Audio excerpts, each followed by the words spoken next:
Assalamualaikum warahmatullahi wabarakatuh. Nama saya Muhammad Diki Andrianto dari kelas 6G, Teknik Informatika Universitas Singapura Bangsa Karawang. Di sini saya akan membahas mengenai Microsoft Project 2019 dan tutorial bagaimana cara untuk menggunakannya. Nah, Microsoft Project merupakan produk software atau perangkat lunak manajemen proyek yang dikembangkan dan dijual oleh Microsoft. Microsoft Project ini dirancang untuk membantu manajer proyek dalam mengembangkan jadwal, menetapkan sumber daya untuk tugas-tugas, lalu melacak kemajuan, mengelola anggaran proyek, dan yang terakhir, untuk menganalisis beban kerja. Nah, ini tutorial Microsoft Project yang akan saya bahas pada video ini. Yang pertama ada mengatur kalender, lalu yang kedua mengaplikasikan work breakdown struktur, lalu yang ketiga ada mengaplikasikan tabel penugasan sumber daya, lalu yang keempat ada membuat penempatan sumber daya, dan tutorial yang kelima yaitu membuat kemajuan proyek dan rancangan anggaran biaya. Nah, sekarang langkah pertama yaitu persiapan Microsoft Project-nya. Jadi buka dulu Microsoft Project-nya. Nah, jika Microsoft Project-nya sudah terbuka, lalu pilih yang blank project. Nah, yang kosong ya. Lalu klik file, save, lalu browse. Pilih tempat di mana kita akan menyimpan file ini. Di sini saya akan menamainya manajemen proyek filenya. Lalu save. Nah, jika sudah di save, maka selanjutnya kita sudah bisa untuk menggunakan fungsi-fungsi yang ada di Microsoft Project ini sesuai dengan kebutuhan. Nah, baik. Sekarang kita masuk ke tutorial pertama, yaitu bagaimana mengatur kalender di Microsoft Project, terutama Microsoft Project 2019. Nah, baik. Sekarang kita akan masuk ke tutorial yang pertama, yaitu bagaimana mengatur kalender atau mengelola kalender untuk manajemen proyek di software Microsoft Project. Nah, pertama kita buka file yang sudah disiapkan tadi, lalu pilih project dan pilih yang change working time. Nah, di sini buat create new calendar, lalu beri nama misalkan kalender proyek, lalu klik OK. Nah, itu misal saya ingin menambahkan tanggal 13 Mei ini hari raya Idul Fitri, lalu tanggal 26 ini hari raya Waisak. Nah, pilih yang start ini di sini, lalu klik detail. Nah, di sini kita bisa mengatur misal hari Idul Fitri ini tanggal berapa sampai tanggal berapa, berdasarkan kalau yang atas ini berdasarkan berapa jumlah harinya. Misal satu hari berarti hanya hari ini tanggal 13 ini. Lalu jika kita pilih yang bawah, maka selesainya kapan. Ini bukan menggunakan berapa hari, karena tapi di sini menggunakan tanggal berapa dia selesai gitu. Di sini saya menggunakan yang atas satu hari aja, lalu klik OK. Nah, di sini juga kita bisa langsung mengaturnya pada kolom ini. Nah, klik di sini lalu klik. Nah, ini bisa kita ganti seperti itu. Lalu sini saya akan menambahkan lagi pada bulan Juni tanggal 1. Di sini hari lahirnya Pancasila. Lalu startnya tanggal 1, finishnya tanggal 1 juga. Karena ini hanya 1 hari. Lalu klik OK. Nah, setelah itu pilih project information. Nah, lalu di sini tentukan kapan mulai proyeknya. Di sini misal saya akan memulai proyeknya tanggal 3 Mei. Nah, lalu di sini pilih kalendernya. Kalender yang sudah kita buat tadi yaitu kalender proyek. Lalu pilih OK. Nah, jika sudah, maka kita berhasil untuk mengatur kalender atau membuat kalender untuk manajemen proyek kita. Nah, selanjutnya kita masuk tutorial kedua, yaitu mengaplikasikan work breakdown struktur. Nah, baik, selanjutnya kita akan masuk ke tutorial yang kedua, yaitu mengaplikasikan work breakdown struktur. WBS atau work breakdown struktur ini merupakan rincian dari manajemen proyek atau tahap pelaksanaan proyeknya. Di sini saya sudah mempunyai WBS-nya di sini, maka tinggal copy aja ke Microsoft Project-nya. Nah, di sini kita copy paste. Lalu jika sudah di copy paste, ini kan level dari tiap tasknya ini masih sama, maka perlu dibuat agar ada subtasknya.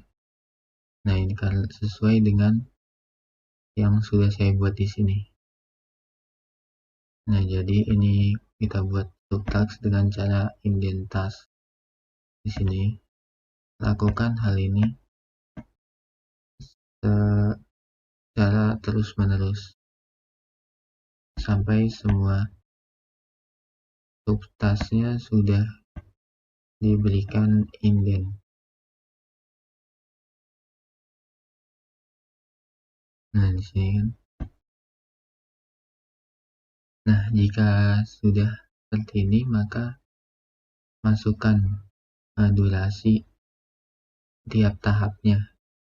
Nah, sesuaikan, saya akan menyesuaikan dengan yang sudah saya buat di sini.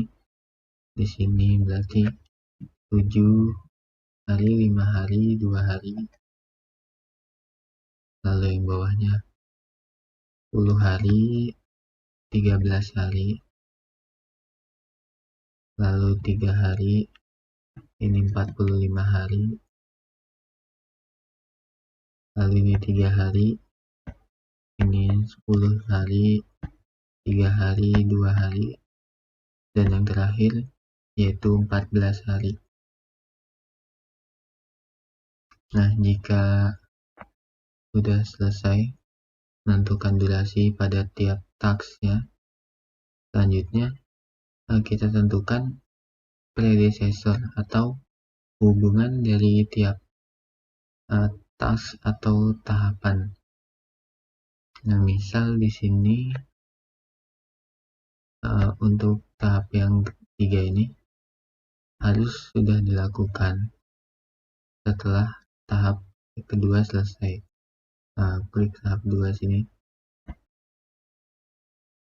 Nah, lalu ini akan dilakukan setelah tahap 3 selesai.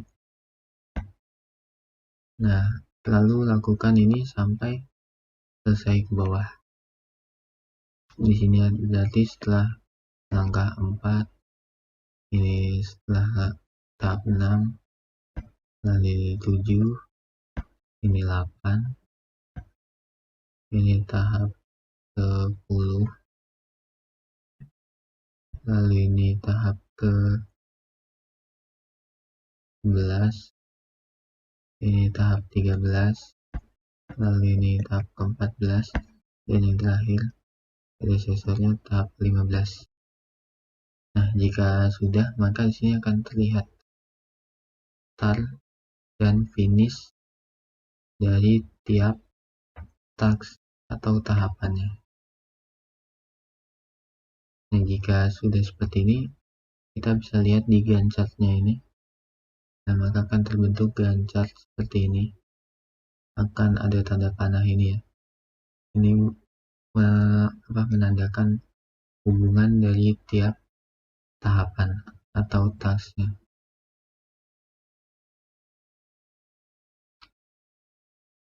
Nah, jika sudah seperti ini, maka kita sudah berhasil untuk mengaplikasikan work breakdown struktur di manajemen proyek. Nah, lalu kita masuk ke tutorial ketiga, yaitu mengaplikasikan tabel penugasan sumber daya. Nah, baik, selanjutnya kita masuk ke tutorial ketiga, yaitu mengaplikasikan tabel penugasan sumber daya. Berarti kita harus masuk ke resource sheet di sini ya caranya. Ini kita ganti ke resource sheet. Nah, atau cara lainnya kita bisa menggunakan yang di bawah ini. Di sini kan ada Gantt chart. Ini untuk kita pindah ke Gantt chart, lalu ini kita pilih yang resource sheet. Nah, jadi silahkan pilih cara yang mana yang menurut kalian lebih mudah. Nah, karena di sini saya sudah membuat sumber daya apa saja yang dibutuhkan, maka saya akan mengcopy paste ya di sini. Nah, ini kan sudah di copy paste, maka ini tipenya ada yang server ini saya akan ganti ke material. Ini material, ini juga material,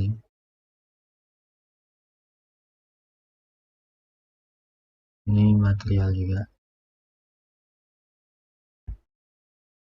Nah, jika sudah seperti ini kan, maka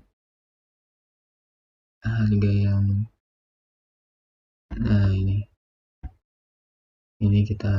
ini saya copy atau saya isikan ke sini.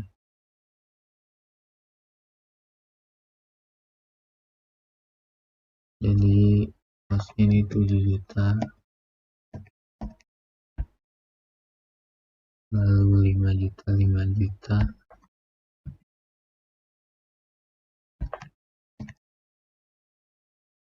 ini 24 juta,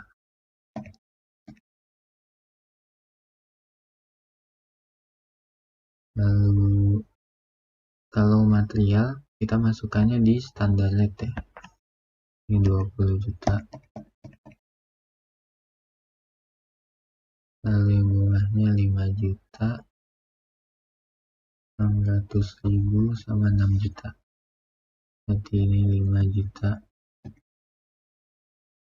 600.000 sama 6 juta. Nah, ini karena bukan material, maka kita masukkannya di cost. Di sini berarti 7 juta sama 500.000.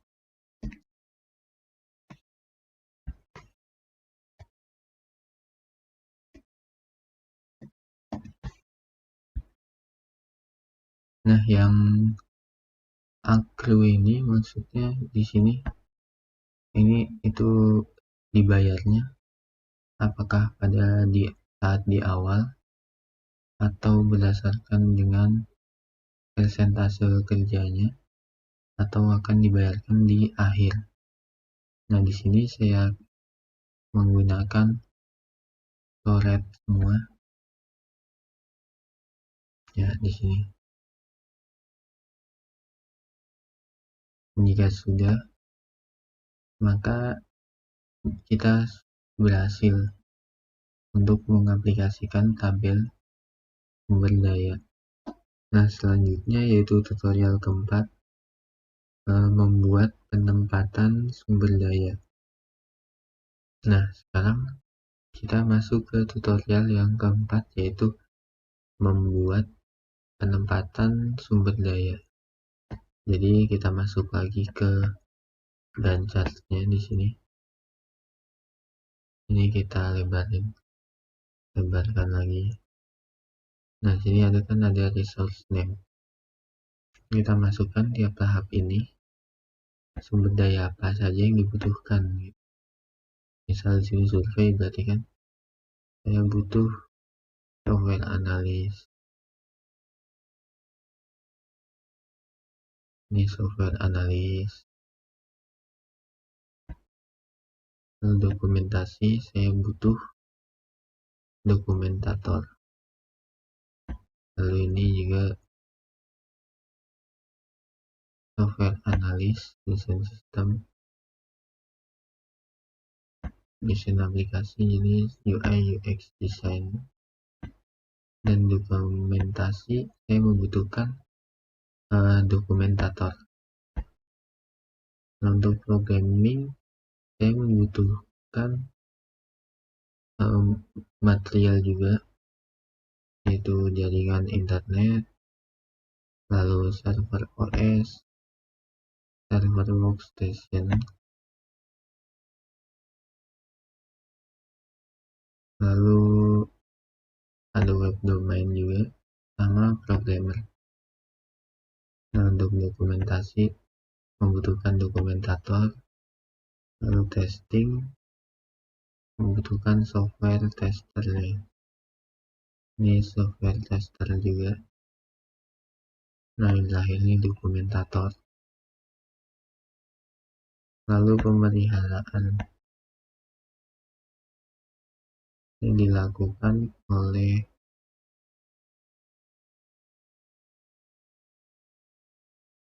programmer sama project manager. Nah, misal ini sumber dayanya sudah terisi semua di tiap tahapnya, maka kita sudah berhasil untuk membuat penempatan sumber daya. Nah, seperti ini. Nah, yang terakhir yaitu tutorial kelima, membuat kemajuan proyek dan rancangan anggaran biaya. Nah, selanjutnya kita akan masuk ke tutorial kelima atau tutorial terakhir, yaitu membuat kemajuan proyek dan rancangan anggaran biaya. Nah, untuk membuat kemajuan proyek di sini kita bisa melakukan dengan membuat persentase pada setiap tugas. Caranya yaitu klik 2 kali, lalu pilih general. Nah, lalu kita isikan di sini persen komplitnya ada berapa persen gitu. Misal kita isi 100%, maka akan muncul tanda checklist di sini. Lalu ada cara lain yang lebih cepat, yaitu tinggal kita pilih yang di sini nih. Ada 0%, 25%, dan seterusnya. Kita pilih 75%, berarti kan belum checklist, jadi belum selesai. Nah, misalnya semua tugas ini tuh sudah selesai ya. Saya akan membuat sudah selesai semua. Jadi kita blok, lalu pilih yang 100%. Nah, maka di sini kita sudah berhasil untuk membuat kemajuan proyek. Selanjutnya yaitu membuat rancangan anggaran biaya. Di sini kita lebarkan dulu. Lalu yang di add new column ini kita pilih yang cost. Nah, cost. Nah, untuk menampilkan biaya yang dibutuhkan pada setiap tahapannya.